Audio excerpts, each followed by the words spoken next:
Hello everyone, welcome back to my channel child care tip. और आज का जो टॉपिक है that is HMPV, human metapneumovirus. ये बहुत इंपॉर्टेंट टॉपिक है डिस्कस करना, बिकॉज इसकी जानकारी हर घर तक होनी चाहिए। मेरी एक ये हम्बल रिक्वेस्ट है, प्लीज इस वीडियो को ज्यादा से ज्यादा शेयर करें।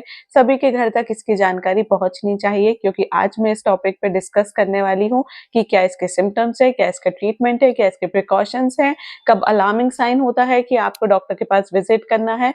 तो प्लीज इस वीडियो को ज्यादा से ज्यादा शेयर करें and subscribe to my channel and press the bell icon, तो आपको सारे अपडेट्स टाइमली मिलते रहे। तो चलिए फिर शुरू करते हैं।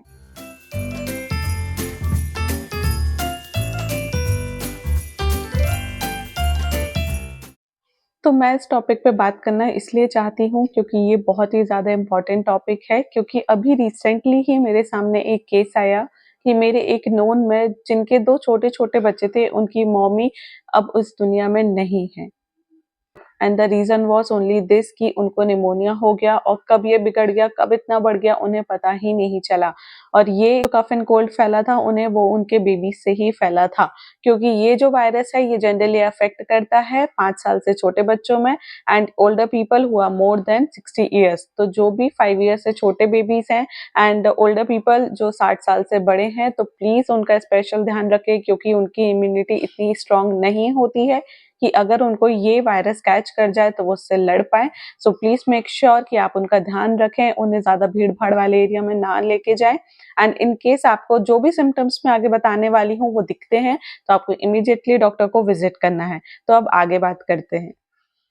आगे बात करने से पहले मैं आपको बता दूं कि मैं इस वीडियो में एक बहुत इंपॉर्टेंट एडवाइस देने वाली हूँ या टिप देने वाली हूँ। तो प्लीज इस वीडियो को एंड तक देखना, क्योंकि वो टिप मैं आपको लास्ट में बताऊंगी। तो चलिए अब आगे बात करते हैं। ये एक रेस्पिरेटरी वायरस है जो आपके अपर रेस्पिरेटरी सिस्टम को इन्फेक्ट करता है, जैसे कि कफ एंड कोल्ड आपको इसमें दिखाई देता है। एंड अगर ये लोअर रेस्पिरेटरी सिस्टम को अफेक्ट करे, इन्फेक्ट करे, then it converts into pneumonia, asthma and COPD। तो अब इसके सिम्टम्स क्या हैं? इसके सिम्टम्स जनरली विंटर्स और अर्ली स्प्रिंग जो होता है उस टाइम पे ये वायरस बहुत ज़्यादा फैलता है। ये कॉमन वायरस है, बहुत पहले से चला आ रहा है, कोई अभी न्यू वायरस नहीं आया है, ये बॉडी में हो ही जाता है। तो इसके सिम्टम्स क्या-क्या देखे गए हैं? इसके 2 सिम्टम्स होते हैं, एक माइल्ड, एक सीवियर। तो माइल्ड सिम्टम्स क्या-क्या हैं? माइल्ड सिम्टम्स हैं cold, cough, nasal congestion, blocked nose, fever. ये सारे माइल्ड सिम्टम्स हैं।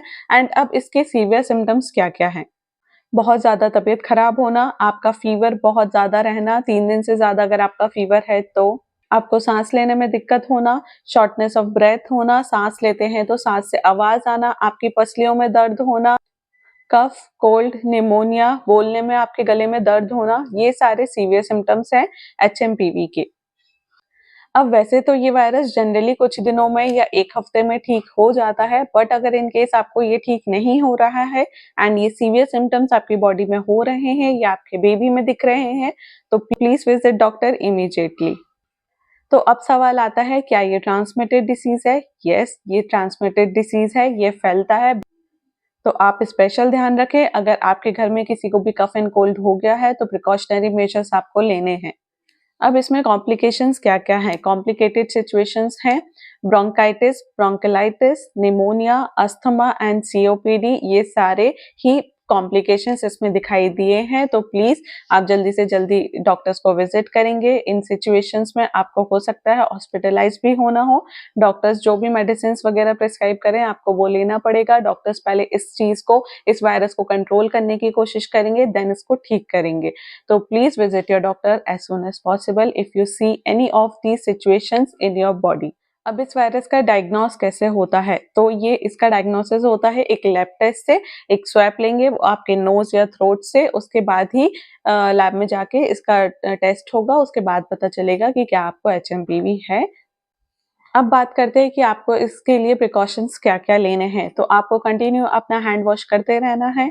अगर आप पब्लिक एरिया में जा रहे हैं तो मेक श्योर आप अपना नोज़ और माउथ को कवर करके रखें, मास्क पहन के रखें। प्लीज़ अपने बच्चों को अभी पब्लिक एरिया में नहीं लेके जाएँ। Please avoid touching your eyes, nose, mouth. बार-बार आप उससे टच ना करें, क्योंकि आपके हाथों में बहुत ज़्यादा जर्म्स होते हैं, बहुत बैक्टीरियाज़ होते हैं। तो प्लीज़ बार-बार उससे टच ना करें। जब आप घर आ जाएँ, प्रॉपर हैंड वॉश करें, उसके बाद ही आप कोई भी काम करें। And please make sure parents, आप जब भी बाहर से घर में आ रहे हैं तो आप पहले प्रॉपर फ्रेशन अप होंगे, उसके बाद ही अपने बेबीज के साथ टाइम स्पेंड करेंगे, उसके बाद ही आप अपने बेबीज के साथ खेलेंगे। And please avoid kissing your child, क्योंकि बेबीज की इम्यूनिटी बहुत वीक होती है, उन्हें बार बार फेस पे किस करने से उनको इन्फेक्शन के चांसेस ज्यादा बढ़ जाते हैं। Now how to take care, आपको अपना ध्यान कैसे रखना है। So please drink as much as water you can, please आप ज्यादा से ज्यादा पानी पिए, एटलीस्ट 3 लीटर पानी आपको दिन में पीना ही पीना चाहिए। मैं स्पेशली इसके लिए नहीं बोल रही हूँ कि इस वायरस में पीना है आपको या इस बीमारी में पीना है, आपको वैसे भी इन जनरल 3 लीटर्स पानी पीना ही पीना चाहिए, क्योंकि पानी बहुत ज्यादा हेल्प करता है आपकी बॉडीज में जो भी हेल्थ इश्यूज है उसे ठीक करने में। सेकेंड, जो भी डॉक्टर आपको मेडिसिन प्रिस्क्राइब करे, रिकमेंड करे, आप प्लीज वो लीजिए। इन केस अगर वो ठीक नहीं होता है then visit your doctor again and please share your symptoms, आपको जो भी प्रॉब्लम हो रही है। Now what are the emergency situation in which you have to visit your doctor. अगर बहुत दिन हो गए हैं, 1 वीक से ज्यादा हो गया है, ये ठीक नहीं हो रहा है, तब आप विजिट करेंगे। सेकेंड, अगर आपको फीवर या आपके बेबी को फीवर 3 दिन से ज्यादा है और आपका फीवर 103 डिग्री से ज्यादा है, कम ही नहीं हो रहा है, then immediately you will visit your doctor. And आपको डिफिकल्टी हो रही है सांस लेने में, आपके स्किन, नेल्स एंड लिप्स जो हैं वो ब्लूइश हो रहे हैं, तब आप डॉक्टर को इमीडिएटली विजिट करेंगे। अब इसका ट्रीटमेंट क्या है, तो एक तो हो गया कि आप घर में कर सकते हैं, जो है पानी पीजिए ज्यादा से ज्यादा। और अगर आपको ये इन्फेक्शन हो गया है तो प्लीज किसी से भी, आपके जितने भी फैमिली मेंबर्स हैं उनसे दूरी बना के रखिए, मास्क पहन के रखिए। अगर आपको छींक आ रही है, खांसी आ रही है, जो भी है, तो प्लीज मेक श्योर खाना खाने से पहले या जो भी किसी को भी टच करने से पहले या किसी चीज को टच करने से पहले आप हैंड वॉश कर ले। अपने पास में सैनिटाइजर आप रख सकते हैं, सैनिटाइजर का आप यूज कर सकते हैं। And immediately visit your doctor, doctor जो भी ट्रीटमेंट प्रिस्क्राइब करें आप वो ट्रीटमेंट। तो जो इम्पोर्टेंट टिप मैं आपके साथ शेयर करने वाली हूँ वो ये है कि प्लीज अपने पास डिजिटल थर्मोमीटर जो होता है वो हमेशा रखें अपने पास।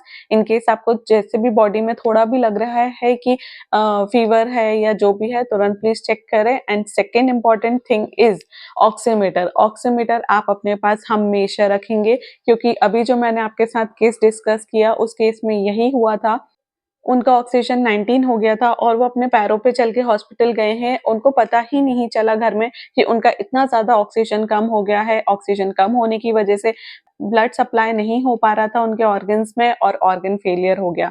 सो प्लीज मेक श्योर कि आप अपने पास ऑक्सीमीटर रखें।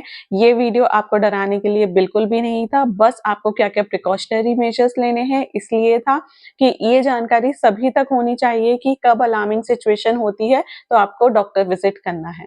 So thank you. अपने घर वालों का आप स्पेशल बहुत ज्यादा ध्यान रखें, अपने बच्चों का ध्यान रखें, क्योंकि फैमिली इज प्रीशियस।